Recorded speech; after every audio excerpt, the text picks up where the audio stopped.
Welcome to episode 87 of EDH Commander Challenge. I'm your host, BT. Couple things to mention before we get started. First things first, stay tuned to the end of the video to find out how you can have the chance to enter our latest giveaway and potentially win a foil promo Vesuva, which would be pretty good in any deck. What do you think about it? Or at least adds a little extra spice to your trade binder. And secondly, through some of the kind comments I've been reading in our previous videos, as well as for those of you who reach out to me on Twitter, I finally decided to open up a Patreon. Now, it's not going to be up today or tomorrow, for example, but if you are looking for a way to support the channel, there will be a way coming up soon. Probably, say, we'll give a time frame for now of, at the very latest, end of April, early May. So definitely look out. Patreon is coming. Now, without any further ado, let's show those opening hands. Since I love equipment spells in the game of Magic, I decided to make myself a mono-white Nahiri the Lithomancer deck. And my opening hand consists of Luminarch Ascension, Oblivion Ring, Path to Exile, Sensei's Divining Top, Cage Sun, Serra Sanctum, and the Plains.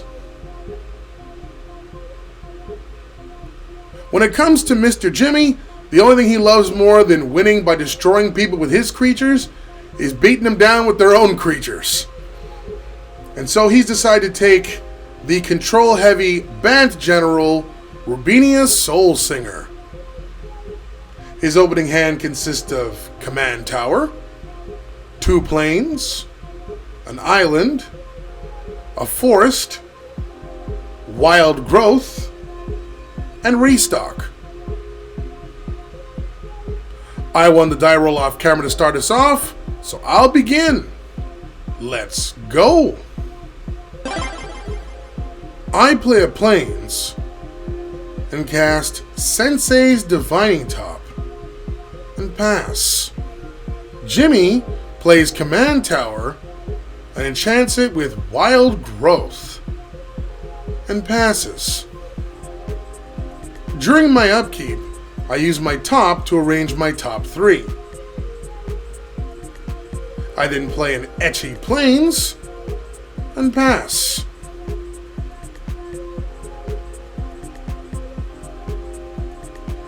Jimmy plays a Plains and casts Worn Power Stone and passes. For my turn, I play Serra Sanctum, which sadly is useless at the moment, and cast Relic Seeker before passing.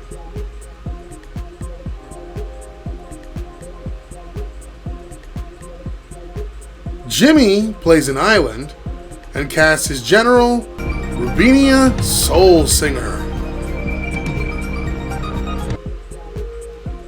Followed by Soul Ring, because he's clearly the player who's in need of mana right now.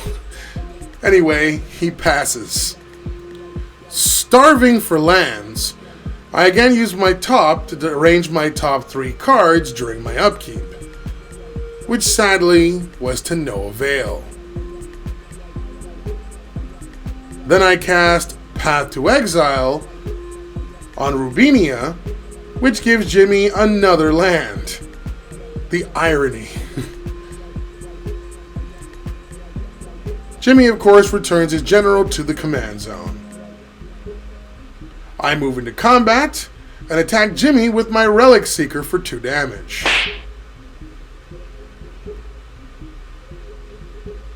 Due to its effect, it becomes renowned, getting a +1/+1 counter, and allowing me to add an equipment to my hand, in which case I choose Lightning Greaves. Then I pass.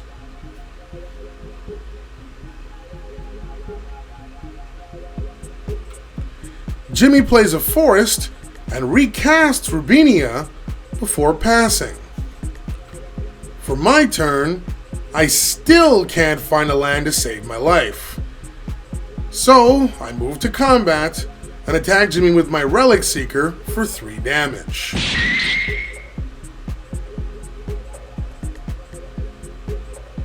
Then, in my second main phase, I cast Lightning Greaves and equip it to my Seeker. Then, I pass. Jimmy plays Vitu-Ghazi the City Tree and casts Acidic Slime to destroy my Lightning Greaves. Then he uses his General to gain control of my Seeker and passes. During my turn, I cycle Eternal Dragon to finally add a Plains from my deck to my hand, which I of course play as my land for the turn and pass. Jimmy plays another Plains and casts Coiling Oracle, revealing a Farhaven elf, which goes to his hand, which he then casts afterwards. This allows him to gain another basic land in the process. He then moves into combat and attacks with his Seeker and Slime for 5 damage.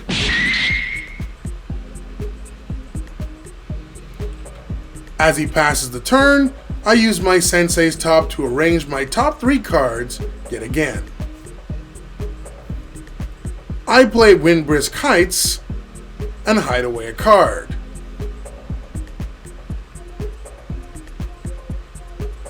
Then I cast Oblivion Ring. I target Rubinia, and Jimmy returns her to the command zone. At this point, I also regain control of my Seeker. And as an added bonus, finally, my Sanctum taps for a mana. Whoop, whoop. Then I pass.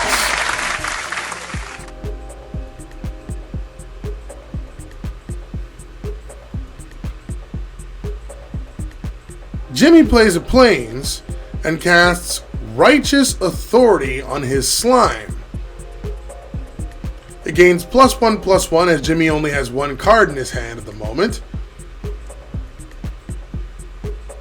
He then moves into combat and attacks me with all of his available creatures for a total of 5 damage. Then he passes.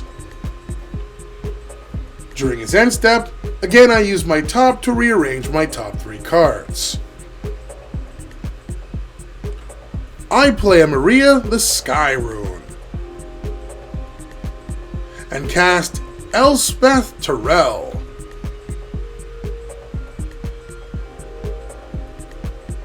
I use its +2 effect to gain 1 life as I control 1 creature currently, and pass. During my end step, Jimmy uses his Vitu-Ghazi the City Tree to make a 1/1 Saproling token. For Jimmy's turn, he draws an extra card thanks to his Righteous Authority, and once again recasts his General Rubinia. Then he moves into combat and attacks Elspeth with his Slime, which is currently much larger than my creature. I have my Seeker take 1 for the team, and it dies, and then Jimmy passes. However, as he passes, Jimmy realizes immediately that he made a mistake and mistook Tyrell for her counterpart, Knight Errant.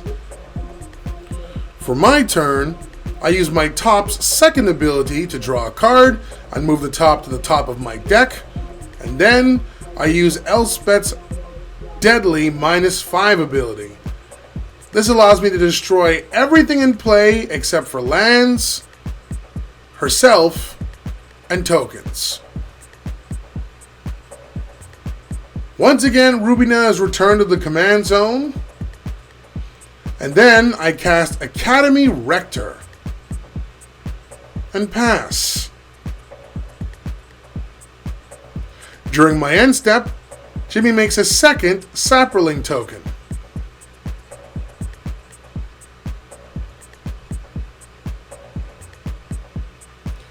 Jimmy plays Breeding Pool untapped, taking 2 damage, and casts Restock, adding back his Soul Ring and Worn Power Stone he just lost back to his hand before recasting both cards immediately.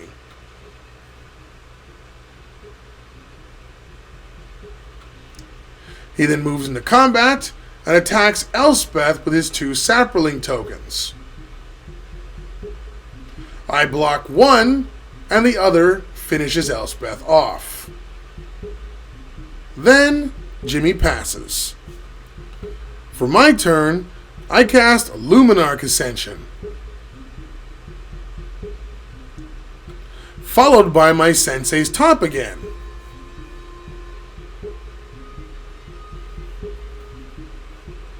And finally, Pure Steel Paladin before passing.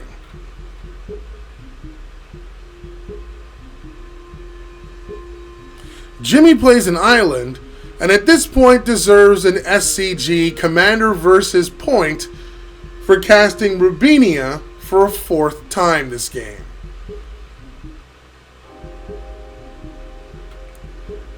Then he casts Wayfarer's Bauble and passes. During his end step, I once again check my top 3 cards with Sensei's Divining Top and put a quest counter on my Ascension as Jimmy dealt me no damage. For my turn, I cast Sword of Feast and Famine. This lets me draw a card off my Paladin's effect.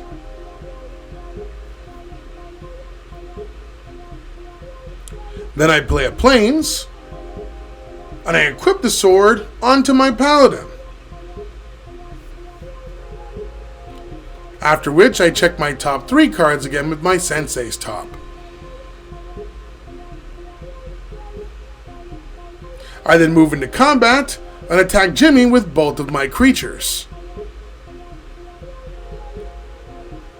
Jimmy blocks the Rector with one of his Saproling tokens and takes 4 damage from my Paladin. Due to the attached sword's effect, I get to untap all my lands, and Jimmy discards a card that would have easily been problematic in his Progenitor Mimic.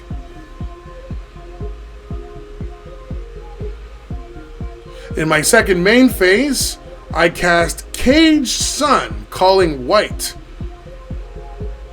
and pass. During my end step, Jimmy sacks his Bauble to grab another basic land into play tapped.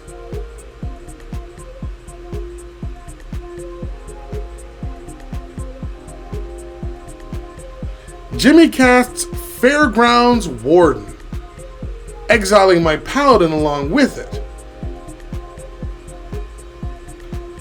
And then he uses his General to gain control of my Academy Rector before he passes. During his end step, I place another quest counter on my Ascension. And check my top 3 with Sensei's Top. I cast Idyllic Tutor. And with its effect, I search out Journey to Nowhere, which is added from my deck to my hand, which I then cast, targeting Jimmy's Warden,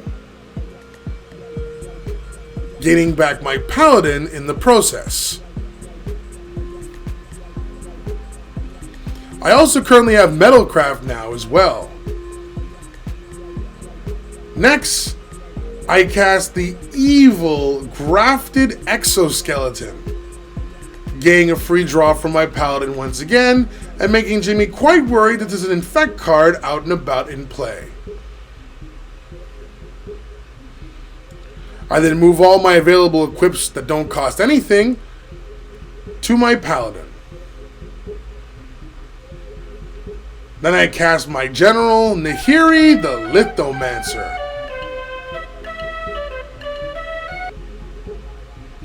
I use its +2 ability to make a 1/1 core soldier and pass.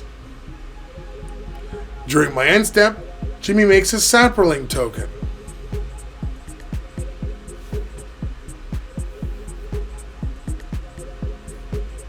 Jimmy casts Rings of Bright Earth, then moves into combat and attacks me with the Academy Rector for 1 damage.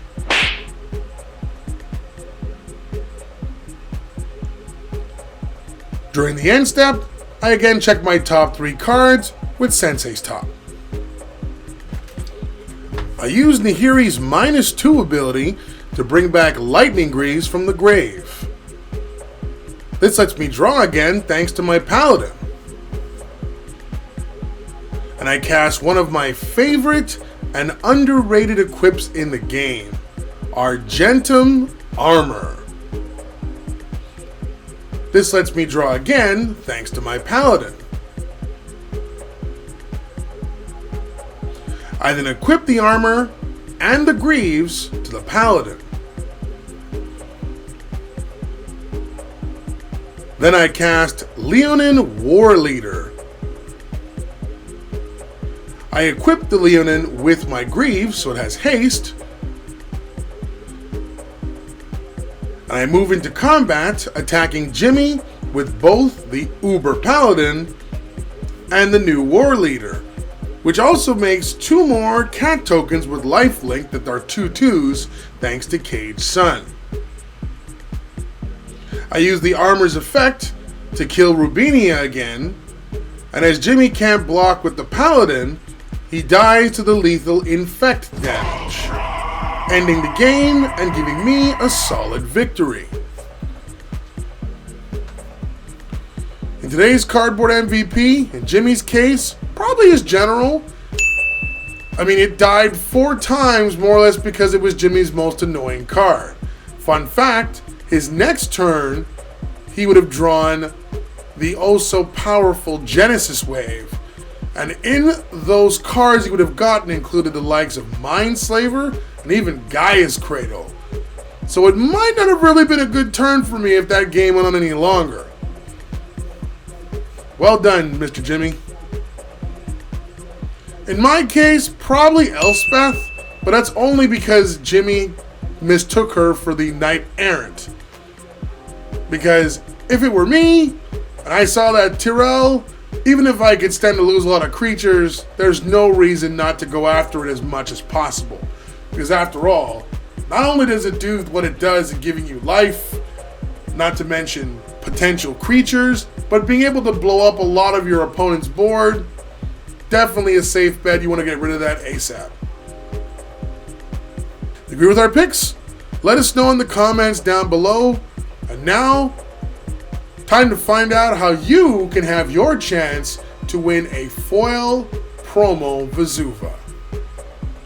Alright guys, we're having our latest EDHCC giveaway, where the prize this time around is a foil from the vault Vesuva. How do you enter? All you have to do is first, if you're not already subscribed by the way, smash the subscribe button and notification bells down below, as this contest is only open to subscribers. And after you subscribe, or if you're already subscribed for that matter, within the episodes of 87 and 90, in the comments down below, just let us know exactly what deck you would put your foil Vesuva into. And if you want a bonus entry, you can also follow us on Twitter and retweet any one of our episodes from 87 to 90 with the hashtag EDHCC giveaway. That will get you a bonus entry. You must be subscribed to the YouTube channel first, and then you can use this platform of Twitter to get yourself 2 possible chances to win. I hope somebody gives this awesome card a good home, because it's always fun to give back to the Magic community. So guys, enter, enjoy, and good luck. The winner will be announced in episode 91. Thanks for watching, guys. Hope you enjoyed this week's episode. If you're a fan of EDH gameplay and you like whether it be 1v1 or multiplayer and you want to be part of the ever-growing Commander Challenge family, just make sure you smash the subscribe button and notification bell down below. We do weekly videos. Don't forget as well to like, comment, share our videos, but most importantly, enjoy them. On behalf of all of our members here, I'm your host, BT. Feel free to check out all of the videos in the channel. Join our game. It's now your turn. Cheers!